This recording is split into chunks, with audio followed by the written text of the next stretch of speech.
Assalamualaikum warahmatullahi wabarakatuh. Alhamdulillah wa syukrulillah. Wa huwa alladhi ja'alana khaira ummah wa ba'atha rasula lil alamin rahmah. Allahumma salli wa sallim ala sayyidina wa habibina wa maulana Muhammad sallallahu alaihi wasallam. Innahu yu'allimuna al-kitab wal hikmah wa ala alihi wa ashabihi ulil fadli wal himmah wa tabi'in wa tabi'ut tabi'in wa umatihi min bidayah hatta nihayah. Wa khususan alaikum jamaah salat duhur Masjid Al-Jabar rahimakumullah. Insyaallah lakum kullukum syafa'atan fi yaumil qiyamah. Amin ya Allah ya rabbal alamin. Amma ba'd. Dalam kesempatan ini jamaah Masjid Al-Jabar, terutama kepada kaum muda dan mudi atau kaum senior yang masih Allah anugerahi kesehatan, khatib berpesan, mumpung anugerah kesehatan itu masih ada pada diri kita, lebih bersemangat lagi lah mencari nafkah, lebih bersemangat lagi lah mencari sumber penghidupan, lebih bersemangat lagi bekerja dalam kondisi persaingan yang begitu ketat di akhir zaman ini. Tidak bisa kita elakkan kemajuan zaman pun, kita tidak bisa leha-leha. Sebab kenapa? Karena bila kita simak lagi surah Al-Baqarah ayat 215, betapakah tanggung jawab terutama laki-laki, kaum muda dan kaum mudi begitu berat. A'udzubillahi minasyaitonirrajim. Allah berfirman dalam surah Al-Baqarah ayat 215, yas'alunaka madza yunfiqun. Mereka bertanya kepada engkau wahai Muhammad, apa yang bisa kami nafkahkan? Qul ma anfaqtum min khairin. Maka jawablah pertanyaan mereka, apa saja yang bisa kalian nafkahkan min khairin, dengan syarat sumber nafkah atau nafkah yang engkau berikan itu baik dan halal. Siapa yang harus kita beri nafkah?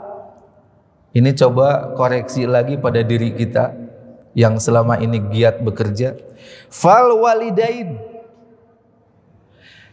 Melalui pesan surah Al-Baqarah ayat 215 di mana firman Allah Jalla Jalaluhu wa Subhanahu wa ta'ala, hasil usaha kita, keuntungan dagang kita, gaji kita, honor kita, komisi kita, yang pertama kali harus kita beri nafkah adalah orang tua.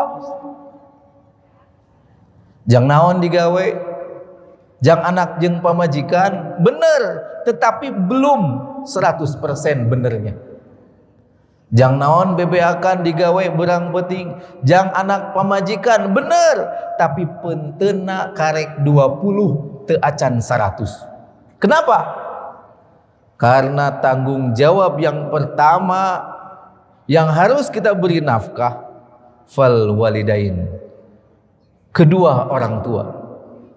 Sementara yang sudah menikah kita tahu ada orang tua nasab yang melahirkan kita, ada orang tua yang secara hukum diikat oleh akad nikah, yaitu mertua. Sehingga wajar bila Islam kemudian mengajarkan baik laki-laki ataupun perempuan walaupun sudah menikah, dia masih punya tanggung jawab memberikan nafkah kepada kedua ibu bapaknya. Kita punya untung dagang, kita punya komisi, kita punya gaji, kita punya honor, kita punya uang lembur.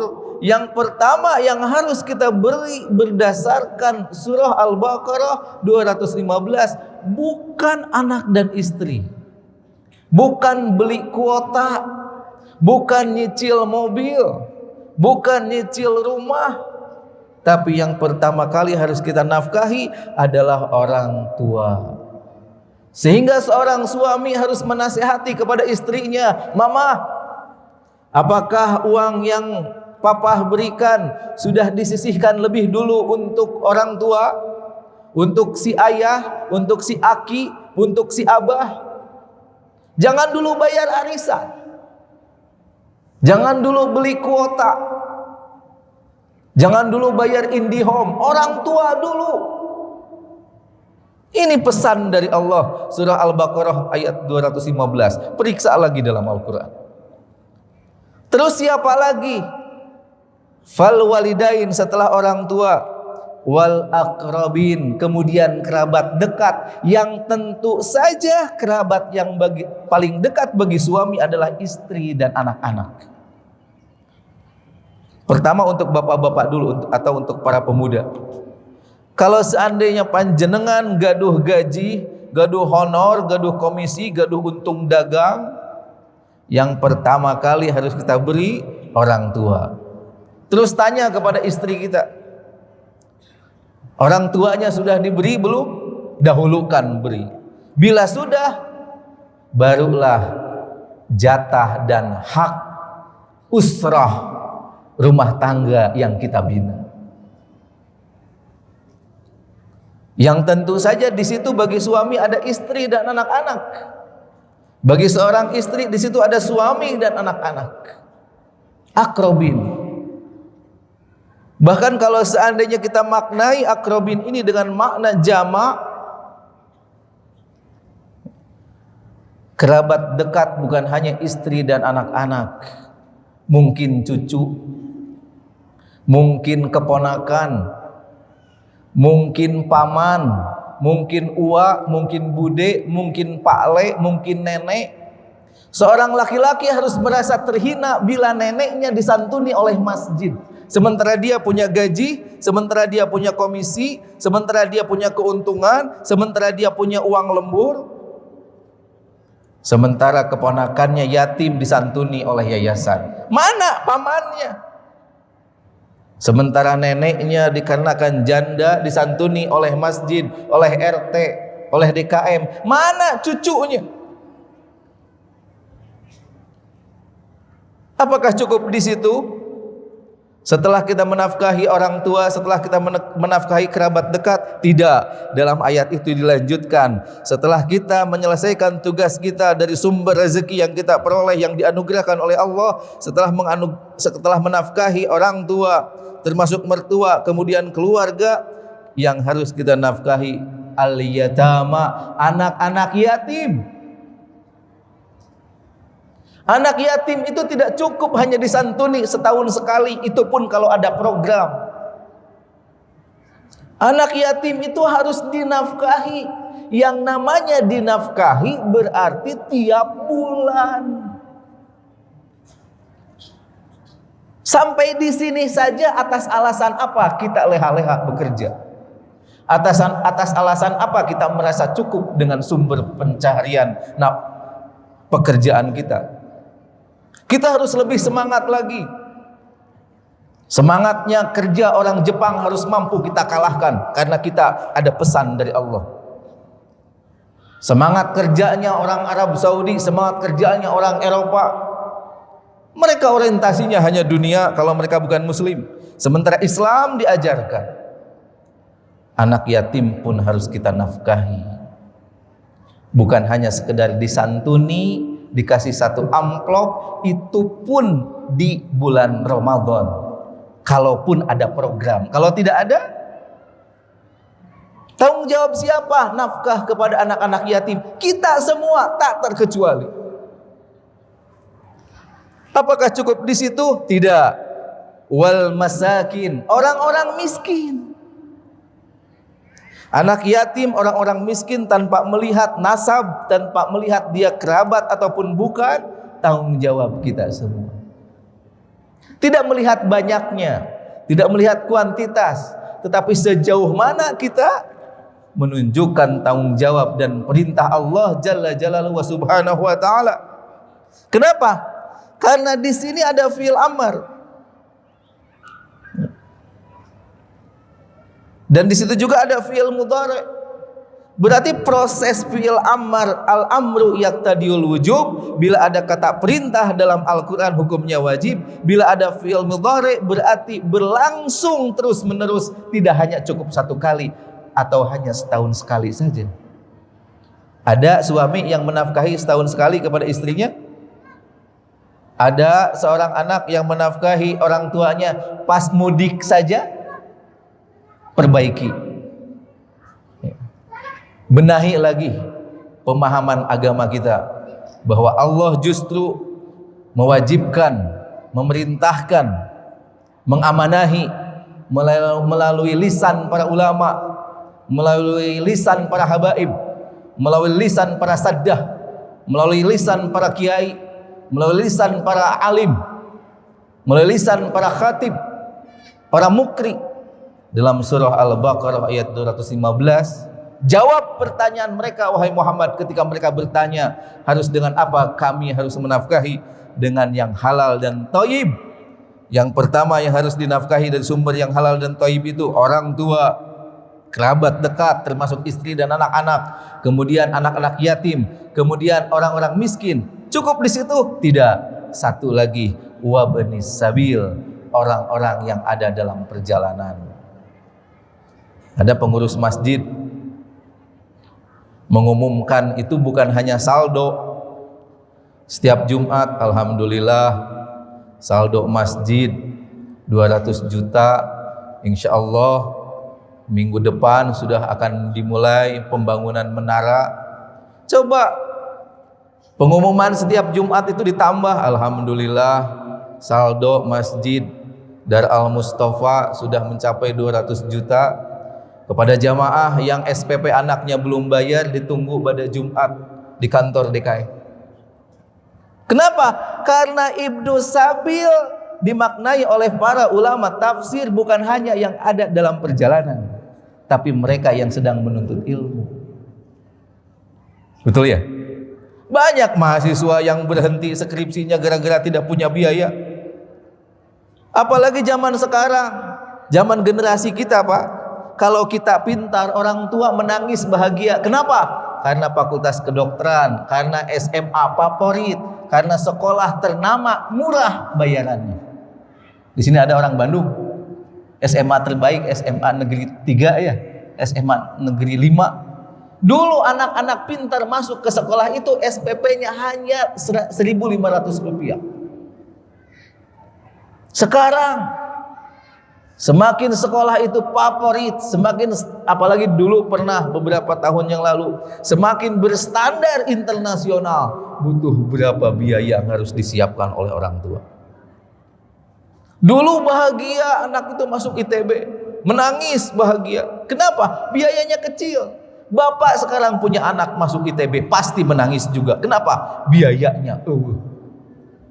Siapa yang bertanggung jawab?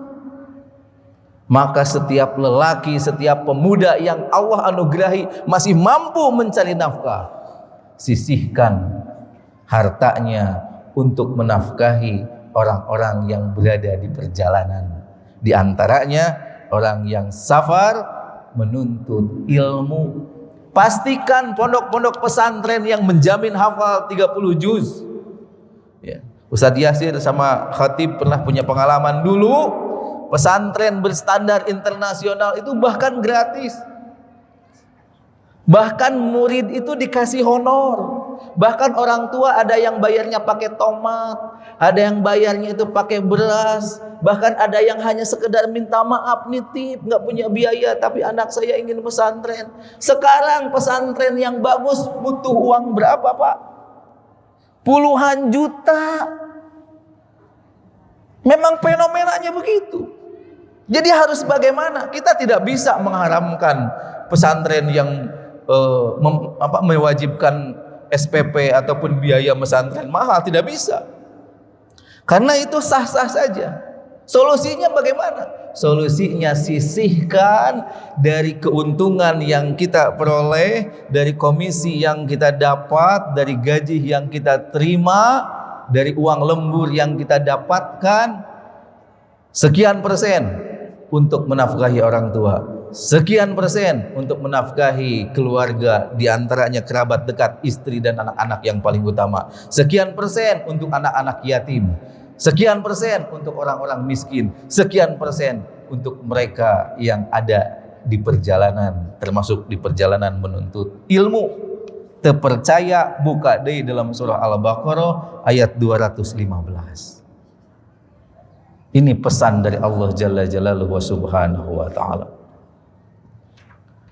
Yang mudah-mudahan semangat kerja kita ketika kita tingkatkan mulai detik ini, bukan berarti melanggar surah Al-Qasas ayat 77, di mana Allah berfirman, ibtagi fima atakallah adaral akhirah, bersungguh-sungguhlah kalian mengejar karunia Allah yang telah dianugerahkan kepada kalian berupa akhirat, wala tansa nasibaka minad dunya, dan urusan dunia jangan lupa. Walaupun sekedar jangan lupa, tapi tanggung jawab kita tidak hanya sekedar istri dan anak-anak plus kuota HP, tapi juga menafkahi orang tua, menafkahi keluarga, tentu anak yatim.